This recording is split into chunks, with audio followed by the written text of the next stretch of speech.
helping your cold. That's what it is. All right, Michael Newton Keas has been with us before. He's on the phone with us again. His book is called Unbelievable: 7 Myths About the History and Future of Science and Religion. And last time, I think we dealt more on the history than the future, so maybe we can go there today. He is a researcher. He serves as a lecturer in the history and philosophy of science at Biola University. He's a senior fellow at the Discovery Institute as well. Is there a connection or a disconnection between belief in aliens and religion? Oh my gosh. All right, let's find out. Michael Newton Keas. Good morning, Michael. How you doing? Doing well. Great to be back with you, Robin and Larry. Yeah, it's good to have you back. Yeah, I remember last time we would talk about the Middle Ages, the Dark Ages, whatever. They weren't so dark after all, right? No, a lot of illumination during those so-called Dark Ages, and Christianity actually helped promote science rather than retard it. It's an interesting thing. I have thought about that conversation more than you might realize, because you kind of sparked something in my mind last time we talked that kind of made me wonder about the difference, this is crazy, isn't it, between humans and the rest of God's creation, in that we have the ability to imagine the next step, whereas a beaver builds a dam the same way the beavers build dams 200 years ago. You know, we keep building on everything, and that's kind of an interesting observation. Exactly. It takes freedom of thought to be able to look at your environment, deliberate, come up with new solutions. Animals are locked in a circle of instinct, and there's no cultural progress, but there is with humans. That makes us distinctive. And regardless of a person's worldview, everyone recognizes that. It's just a question of, well, how did that happen? So how do you, what kind of myths are there that have to do with aliens and religion? Can we go right to the heart of what this subject is? Yeah, because the first 6 myths were myths that show that Christianity and science are compatible. But if you believe those myths, which a lot of people do, they're looking for some other source of significance besides God, and aliens is where a lot of people are turning to, including leading scientists and philosophers. For example, Earth's leading atheist, Richard Dawkins, says that if we ever encounter an alien, they will have technology so advanced in order to make the vast distances through space to get here, that their technology would make them look like gods. They would be doing things that would look supernatural, and we would it would radically revise religion or overthrow many religions on Earth and replace it with a new galactic level spirituality. Well, oh my gosh, I don't want to argue I don't want to argue against him. I mean, obviously you're doing the same thing, but I feel like we were created in the image of God, and therefore we have the ability to imagine and to create. And with that ability also comes the ability to duplicate somebody else's imagination. So as soon as we connected with whatever aliens might be out there, we would figure out how they did what they do and be with them. I don't think that would there be a big gap for very long. Yeah, the weird thing about this whole thing, Larry, is that these leading atheists, this godless philosophy is expecting a godlike creature to arrive on the planet, and they're expecting it to say, oh yeah, traditional religion on Earth, that's just narrow-minded, blah blah blah. Here's the new religion, which is science-based. But actually, the likelihood of contact with aliens is very, very low. You look at just the scientific evidence we have for what it takes for a planet to be habitable. It's this really long list of things that have to be just right. And of the 4,000 planets that we have discovered outside of our solar system, none of them have met all of those traits. Some of them meet a few of the traits, but not all of them. And so the likelihood of actual contact is low.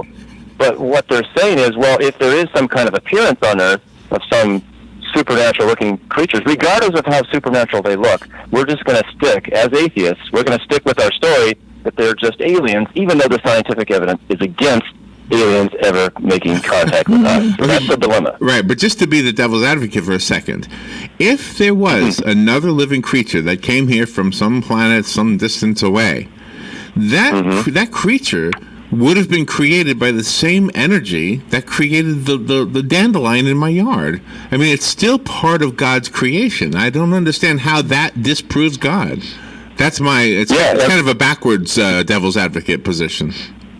Right, exactly. And so, I mean, the scientific evidence for intelligent design is so extremely high, whether that's on Earth or anywhere else. Right. The same natural laws apply to other places in the universe. It's not just unique to Earth. So, so these atheists are really grasping at straws here because they're hoping that if there were such, I mean, look, here's the deal. Suppose there is a supernatural creature who has bad intentions, like the devil himself. Suppose he appears and poses as an alien savior for humanity to save us from nuclear self-destruction. Mm-hmm. These atheists will jump on board and say, hey, the aliens have arrived and they're here to save us. It's kind of a secular salvation story.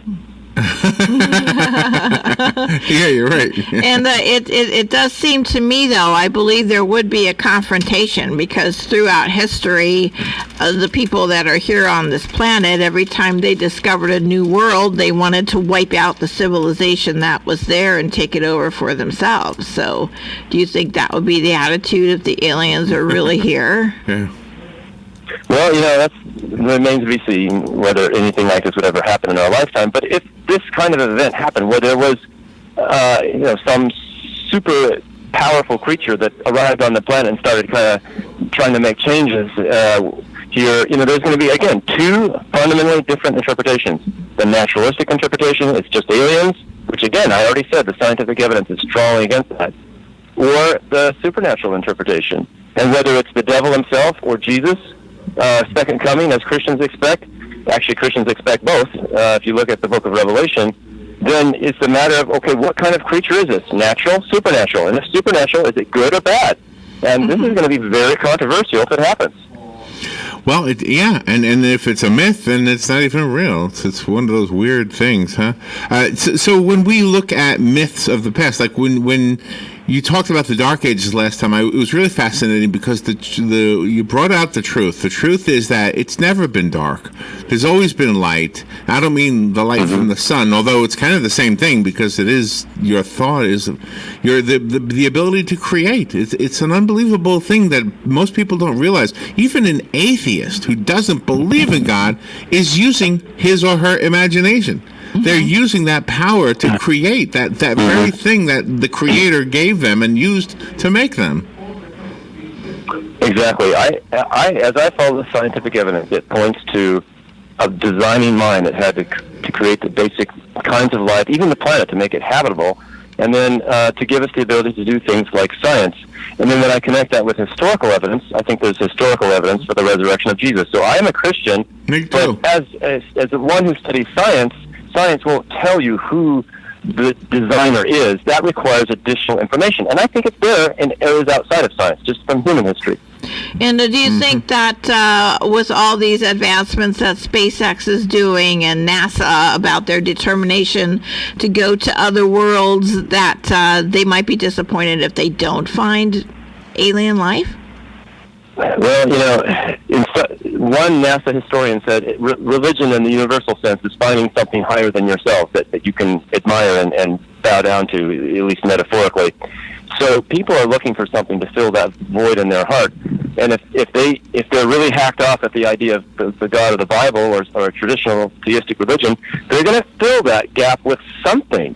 And so this alien gospel is filling that gap for a lot of people. I think it's unreasonable, but if you don't go with the God of the Bible, then something like this is going to fill that void. Exactly. That's the thing I think that we're even warned about in the Bible, is that something will take the place of whatever religion we kick out, right? Yep. Yeah. Always fascinating to talk to you, Michael. Let's see, the book is on Amazon. It's called Unbelievable. Make sure you put Michael's, at least his last name, Keas. Otherwise you get this unbelievable, like, jewelry cleaner or something. Yeah, in fact, the URL unbelievablemyths.com, and myths is plural, that takes you right to the Amazon page for the book. Oh, okay, excellent. Thank you for that. You're getting good reviews on Amazon anyway. Thank you for taking time to do this. I think, what you do, you're going to run into people who absolutely never going to believe you or agree with you no matter what you say. But I think you reach people that are kind of on the line there. They're not sure. And I think you help them make the decision to step into the faith arena, just believing is so important, and I think that's what you're helping them do. Yeah, thanks for having me on your show. And, these early modern scientists, they believed in God, and they did incredibly great science. The two are not in conflict. Yeah, I don't quite understand the whole argument. Do you believe in science or religion? If I have this argument, by the way, and I say I believe in science, then they'll say, well, then global warming is real, and then I say yes, and so is so is life at conception. They don't want to believe that science. Yeah. All right. Thank you, Michael. All right, take care, Robin and Larry. All right, we'll be right back.